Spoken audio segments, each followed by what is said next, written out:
So you've mentioned probiotics several times, and I am part of a lot of Facebook groups where moms are like overwhelmed with the probiotic information. Yeah. Just recently I was talking to somebody and they say, well, my doctor told me my kid should be taking 100 billion probiotics and there's no product with that. And then other people say like, no, you only need 8 billion. And so there's a lot of conflicting information. Sure. Then there is like this whole thing that probiotics sometimes are grown on like sugars and things we don't want in our bodies. Yep. So do you have any advice for moms? Like, how do you figure out what to take, what to give to your child? I first of all, don't know whether to call a probiotic a drug or a natural health product. And here's why. Drugs there's supposed to be clinical evidence behind them to address a specific indication or a specific condition. So park that thought for a moment, okay?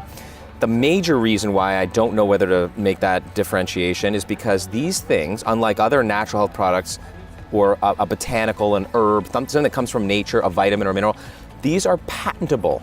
You can design a patent. So now you've got a patent on a strain, a species. So all bacteria like us are different by virtue of our DNA.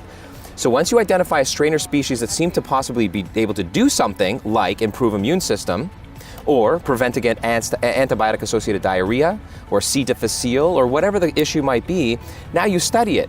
And then you gain that reputable, information and resource in those studies to say, I have a label claim that I can improve immunity on that strain.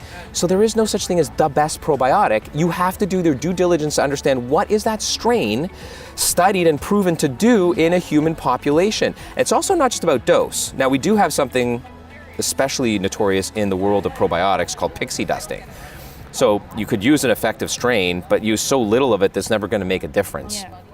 So understanding strain specificity and indication. I'll throw out a website that talks about all kinds of different strains and species and different products. It's called probioticchart.ca. Okay, and it's not specific to the actual brand, it's just to the individual probiotic culture. So a mom could go there and figure out which one's for colic, right? Which one's for immune function. A lot out there studied for antibiotic-associated diarrhea and C. difficile when antibiotics are not even working, right? So yeah, moms want to know which, and then they want to go to the store with that chart and look on this product that they're looking at. Does this product feature the strain specific that I know my child needs or that I need on the indication I'm looking for it to help with? So based on what you say, what I'm listening as a mom is that sorry, I have to see the symptoms that my child has and get that probiotic for them, and that can change. That's right. Right? So maybe this month we're taking this probiotic and next month we're taking another. So let me add to that. Most of these companies out there will want you to take their product every day. Yes. That's not what probiotics were ever designed for. We have in our gut hundreds and thousands of different strains and species.